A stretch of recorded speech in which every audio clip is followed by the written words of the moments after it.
मुनि श्री के चरणों में त्रिवार नमोस्तु नमोस्तु नमोस्तु।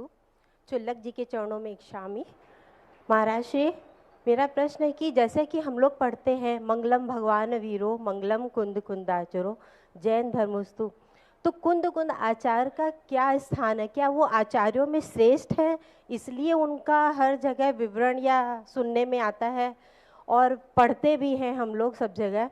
तो क्या 84 पाहुड़ के ज्ञाता कुंद कुंद आचार्य भगवान भी मोक्ष मार्ग पे प्रशस्त नहीं हुए? क्या ये नियति के कारण हुआ कि समय जो नियति तय कर लेता है उसी के अनुसार मोक्ष को प्राप्त करते हैं? नहीं, नियत का मैंने पहले खंडन कर दिया। पूज्यवल अकलंक स्वामी ने स्पष्ट उल्लेख किया है राजवार्तिक में कि मोक्ष जाने का काल कभी भी किसी का नियत नहीं होता। ऋषभदेव अपना काल नियत नहीं कर पाए मोक्ष का, केवल ज्ञान का।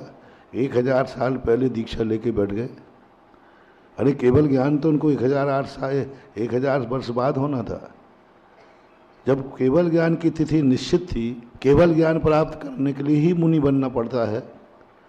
प्रवचन भी नहीं दिए। मान लो उन्होंने समाज के, चलो केवल ज्ञान जब होगा पहले मुनि अवस्था में थोड़ा उपकार कर दें समाज का, वो भी नहीं किया उन्होंने, तो मौन बैठ गए।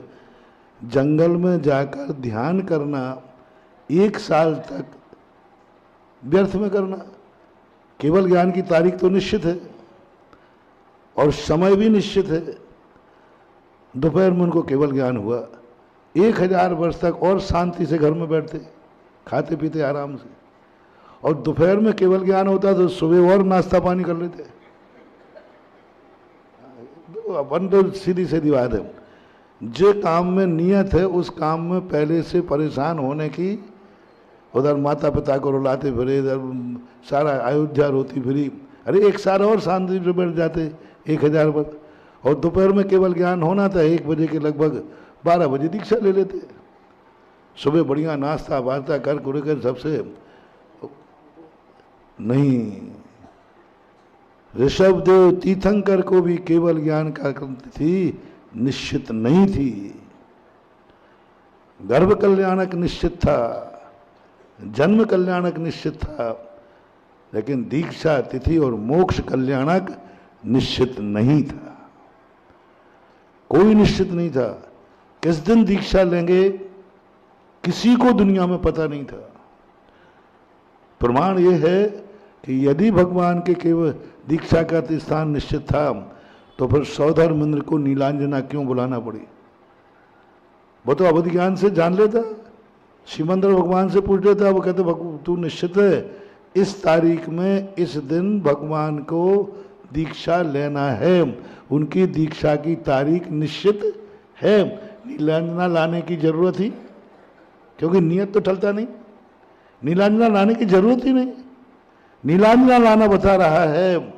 ईश्वर धर्म ने कह दिया दीक्षा का दिन निश्चित नहीं है और केवल ज्ञान का दिन निश्चित है, तो 1000 साल पहले दीक्षा लेने की जरूरत नहीं है। क्यों ली? और मोक्ष का निश्चित है तो 14 दिन पहले समोषण छोड़ करके कैलाश पर्वत क्यों मेरा 14 दिन और उपदेश दे देते? तो ये कोई नियत नहीं, कुछ भी निश्चित नहीं कभी भी। रही बात पूज्यवर कुंद कुंद भगवान की, तो कुंद कुंद महाराज का मोक्ष नहीं जाने का कारण है उनकी संगनन का अभाव। बज्जुसम महाराज संगनन वाले को ही मोक्ष होता है और वो संगनन का उदय उनका था नहीं, एक बात।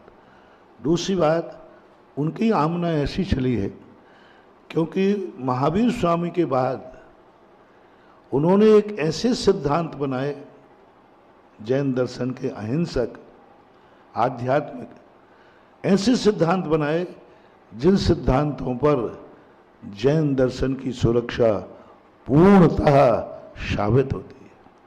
महावीर ने भी बनाए थे, लेकिन धीरे धीरे जाकर के वो लोप होते गए समय के।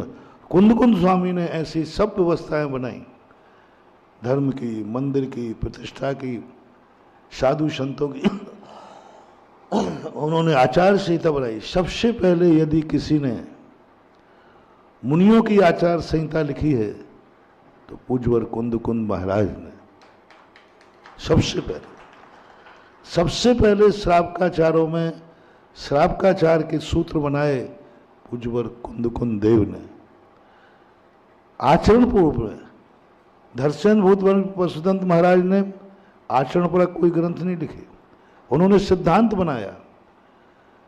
पूज्यवर कुंद कुंद स्वामी ने उन्होंने जिससे मोक्ष मार्ग बनना है, जिससे श्रावक मुनि धर्म की रक्षा होना है, तो श्रावक और मुनि धर्म के सबसे पहले सूत्र बनाने वाले पूज्यवर कुंद कुंद महाराज थे।